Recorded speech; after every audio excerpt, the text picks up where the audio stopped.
گوجه بابا زور شو. آقا آوردن اینم شراب و گوجه. من که میگم تا دیر نشده باید بره معذرت خواهی کنه. موافقم. معذرت خواهی تاثیر میکنه. نه تأثیری که نداره، ولی خب الان کباب و گوجه رو میزنیم دوره هم یه صفایی میکنی. آخه کیانشون ببین عزیزم یه مقدار تند رفتی. ای بابا یه روز اومدیم یه هوایی بخوریم، چرا ذهنتون رو مشغول میکنید؟ اومدیم جاجه رو کباب بخوریم دوره هم. ول کنید آقا. آخه قربونت ما با هم رفیقیم، همکاریم. من دلم میسوزه برات. من که میگم نباید این سرمقاله رو مینوشتی. حالا که در روزنامه تا بستن خودت میفهمی من چی میگم. تازه اگه جون سالمه در ببریش شانس آوردی. آخه قربونت آدم هر چیزی که به دهنش اومد که نمینویسه که. همه ما میدونیم یه سری دارن بخور میکنن. ما که اینجا نشستیم مردم همه در جریانن، ولی هیچ کدوم از ما تو هیچ کدوم از مقاله هامون یا تو هیچ کدوم از روزنامه‌مون ننوشتیم اینا رو. خب شما ترسویی، دلیل نداره هر کاری شما انجام میدی منم انجام بدم. بعدم اصلا مقاله من سیاسی نبوده، مقاله من اقتصادی بوده. من تو مقاله‌ام نوشتم این پولا رو دارن یه جاهایی خرج میکنن که بهتره یه جاهای دیگه خرج بکنن، نه تو اونجا اولیا. همین. آخه قربونت یه مقدار کلیگویی میکردی، برای چی اسم بردی؟ بابا خیالتون راحت باشه، هم من انقدر حرفه‌ای هستم بدونم تا کجا جلو برم، هم اونایی که در موردشون مقاله نوشتم انقدر جنبه دارن که نیان منو بگیرن. خیالتون راحت باشه، کبابتون رو بخورین، از هوا لذت ببرین، منم اینجا در خدمتتون هستم. بازداشتم؟ دیدین گفتم روزنامه آخرین خبر بازداشت کیانوش استقرارزاده سردبیر روزنامه استقلال جوان. روزنامه آخرین خبر. چه خبره؟ قضیه این یارو استقرارزاده چیه؟ صاحب این روزنامه بوده، دستگیرش کردن. گویا ازش شکایت کرده بودن. چه کار کرده بوده؟ ظاهرا توی روزنامه‌اش از به سری کله گنده گیر داده که دزدی میکردن. اوه پس آویزونش میکنم. والا چی بگم دیگه، کار این روزنامه نگاراست دیگه. هر کی که دزدی میکنه که نباید تو روزنامه نوشت. بازداشت کیانوش استقرارزاده سردبیر روزنامه استقلال جوان. ضرر نمی‌کنی خانم، روزنامه بخر.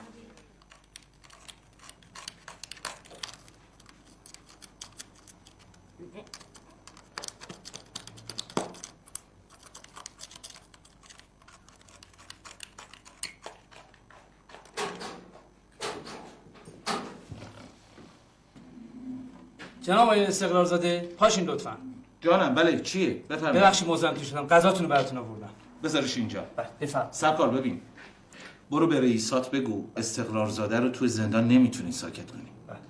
برو به رئیسات بگو قلم استقرارزاده چیزی به غیر از حقیقت نمینویسه. برو بگو. جناب استقرارزاده من شرمنده‌تونم، بنده نگهبانم و وظیفه‌مو انجام میدم. خیلی منو ببخشید. آره؟ ببخشید لطفاً محبت کنین دیوار رو با قاشق سوراخ نکنین، من ممنون میشم ازتون. مرسی.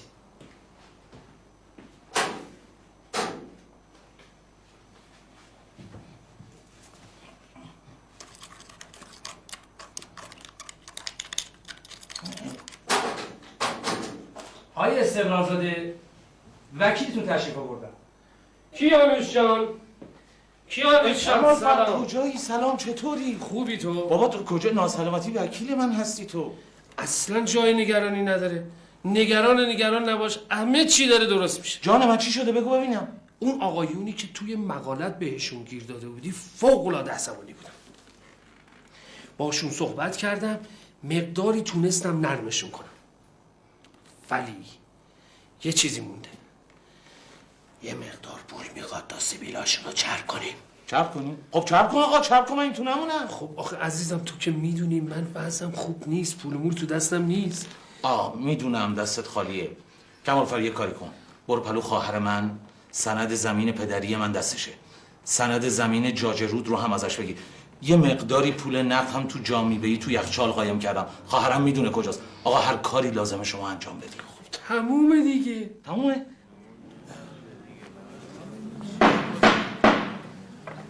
ساکت لطفا. جلسه دادگاه از این لحظه رسمیه. نگهبانان متهمو بیارید.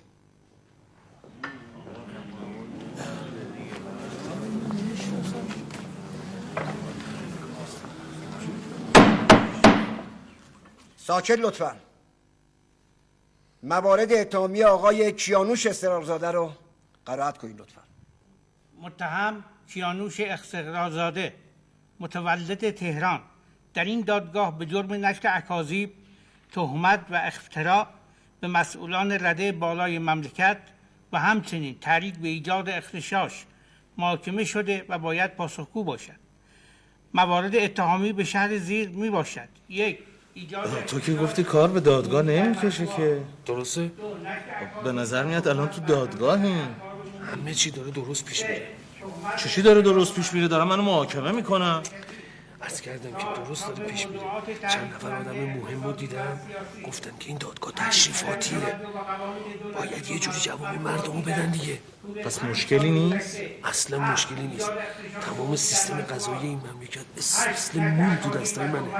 قربونت برم، ناراحت شده بودم، خیالم راحت کردی. راحت بشه. آقای کیانوش استقرارزاده، بله حاضرم. موارد متهمیتون رو شنیدید؟ نه. بله. پس لطف کنیم به جایگاه متهمین تشریف بیارید. پس گفتین که وابسته به هیچ دسته و هیچ گروهی نیست. نه خیر، من روزنامه نگار هستم. میتونین اینو ثابت کنی؟ این که روزنامه نگارم؟ نه خیر، اینه که وابسته به هیچ دسته ای نیستی. خب اینو که میگم نیستم، اینو الان خودم گفتم نیستم. حالا ثابت کن. آقای قاضی من اعتراض دارم. اعتراض به چی؟ بله؟ عرض کردم اعتراض به چی جانم؟ به اینکه آقای دادستان طوری با موکل بنده صحبت میکنن که مثل اینکه خدای نکرده ایشون متهم هستن. خب موکل شما متهمن دیگه. بشینید آقا. ادامه بدین آقای دادستان. پس گفتین که میتونین ثابت کنی. عرض کردم ثابت میکنم، اگر بخواید حتی من جان مادرم رو هم قسم میخورم. به جون مادرتون؟ آقای قاضی من اعتراض دارم. دیگه به چی اعتراض داری جانم؟ چرا در دادگاهی که مادر موکل من حضور نداره نام مادر موکل من گفته میشه؟ بشینید آقا. اعتراض وارد نیست. بشینید جانم. ادامه بدین آقای دادستان. چی داشتم میگفتم؟ بله، فرمودید که میتونید ثابت بکنید. عرض کردم میتونم ثابت بکنم، علاهده جان مادرم رو هم قسم میخورم. نه آقا، یک دلیل محکمه پسندی بیارین. قسم به جون مادرتون خوردن قبول نیست. من اعتراض دارم آقای قاضی، من اعتراض دارم. دیگه به چی آقا؟ ببینید آقای دادستان برای چندمین بار نام مادر موکل منو به کار میبرن. بشینید آقا. بشینید. اعتراض وارد نیست. آقای استقرارزاده، شما فرمودید که هدفتون از نوشتن این مقاله روشنگری بوده. همینطوره؟ بله، من اصلا منظور بدی نداشتم. مقاله من اصلا سیاسی نبوده، مقاله بنده اقتصادی بوده. بله، آقای قاضی هم همینو خوب میدونن. همینطور هیئت محترمه منصفه کاملا تو جریان هستن. آقای قاضی ملاحظه بفرمایید، این آقای استقرارزاده انقدر انسان نجیب و شریفیه که حد نداره. ایشون زمانی که کودک بودن، باور بفرمایید شما نمیدونید وقتی که به باغ وحش میرفتن چطوری برای حیوانات غذا میبردن و میدادن. چقدر نجیبه. ملاحظه بفرمایید، این قیافه نجیب و نگاه بفرمایید. آیا این چهره از چهره یک اسب پیشه نمیگیره نجابت؟ مطمئن هستم که آقای قاضی البته با کمک شما هیئت محترمه در رابطه با آزادی موکل بنده کوتاهی نکرده و ایشون رو هر چه سریعتر آزاد بفرمایید. البته در رابطه با اون عدالت و شهرت شما که آمه خاص شده اصلا تو شکی نیست. مطمئن هستم این موکل بنده رو هر چه سریعتر آزادش میکنید و از خدمت شما زودتر مرخص میشه. کمال فرجان، شما روند جلسه رو چطوری ارزیابی میکنی؟ خیلی خوب، خیلی عالی، خیلی مساعد بود. مساعد بود؟ آخه این دادستان یک جور بد اخلاقی به من نگاه میکنه، مثل اینکه با من پدرکشتگی داره. اون همینطوری باید برخورد بکنه. اگر برخورد نکنه که بقیه یه جور دیگه روش حساب میکنن. یعنی اونم؟ تو کمالفر دست کم گرفتی. نه، منظورم اینه که میخواستم بهت بگم که هیئت منصفه هم یک جور بد اخلاق. اونا هم؟ هی برام سوال پیش میاد، عجبه چرا من نفهمیدم؟ آخه اگه قرار باشه که تو بفهمی که بقیه هم میفهمن عزیز دلم. به خاطر اینه؟ عجیبه. هی برام سوال پیش میاد. اصلا تو نگران نباش. تو به هیچ عنوان نگران برنامه نه، همه کارا رو به من سپردی، خیالت راحت باشه. فردا شبم با هم میریم دربند یک کباب میزنیم. بله میزنیم با هم. آقای قاضی دستور دادن برگردیم به سالن. برو خیالت راحت بشه، هیچ اتفاقی میشه. ساکت، لطفا ساکت. دادگاه رسمیه. خب هیئت منصفه پس از ساعتها گفتگو در موارد اتهامی آقای کیانوش استقرارزاده حکم خود رو صادر کرد. لطفا متهم قیام کند. آقای کیانوش استقرارزاده، هیئت منصفه شما رو در تمام موارد اتهامی مقصر شناخته. بر اساس این رأی دادگاه شما با 1 درجه تخفیف محکوم میشوید به تبعید در مناطق دور افتاده و در صورت لزوم اعدام میشید. آقا من اعتراض دارم. اعتراض وارد نیست. آقا اعتراض حق دارم. به جلسه رو اعلام میکنه.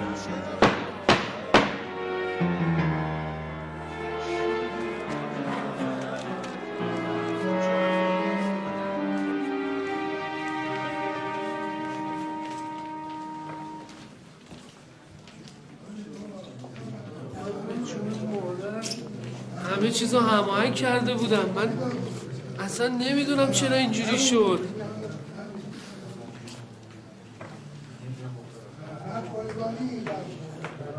آقای اراده این هاشش خودشه، این نامرده، این همه پول از من گرفته کارا رو انجام بدی، این بود انجام دادنه؟ من که هماهنگ کردم، متهمتونم که تبرئه شد. با چی هماهنگ کردی؟ با کی هماهنگ کردی؟ کجا تبرئه شدی؟ این متهم منه که محکوم به تبعید شد. یعنی چی شوخی میکنی؟ آخه من مثل آدم‌ها شوخی کنم؟ اصلا شما به اون کدوم سالن بودین؟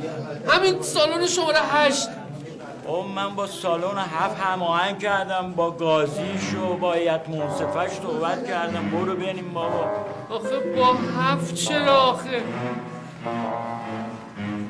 تبرئه شدم من. آقا کمالفر شمایی؟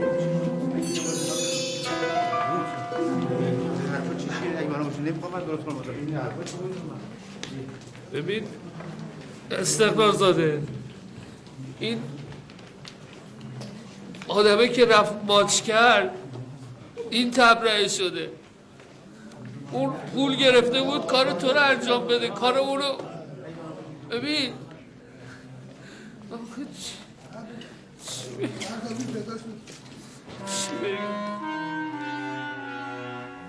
گل خوندی؟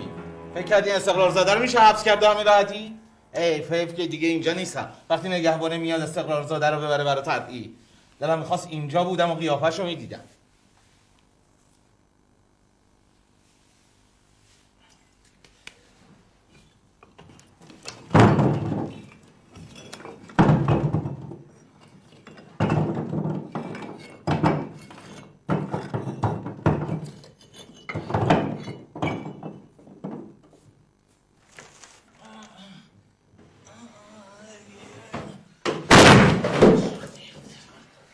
استقرارزاده رو همون نشناختی. من میخوای تو حبس نگه داری؟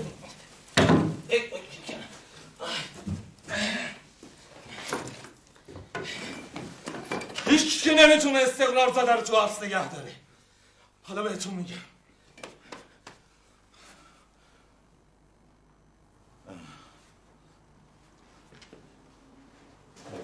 ببخشید جناب افسر کشیک هستین شما.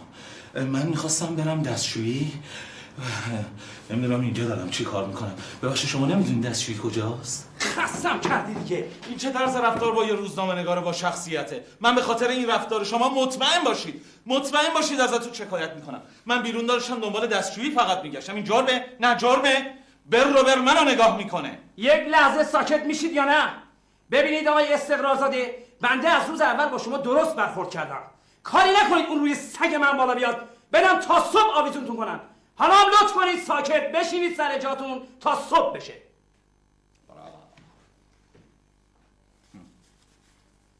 فکر کردی استقرارزاده رو میتونید اینجا نگه دارید؟ حالا ببینید من با این قاشق این کمد رو هم سوراخ میکنم. مطمئن باشید من اینجا بمون نیستم. وقتی اومدین صبح دیدین که استقرارزاده نیستش، اون وقت میفهمین با یه آدم فرهنگی چطوری باید برخورد کنین. حالا مطمئن باشید. استقرارزاده؟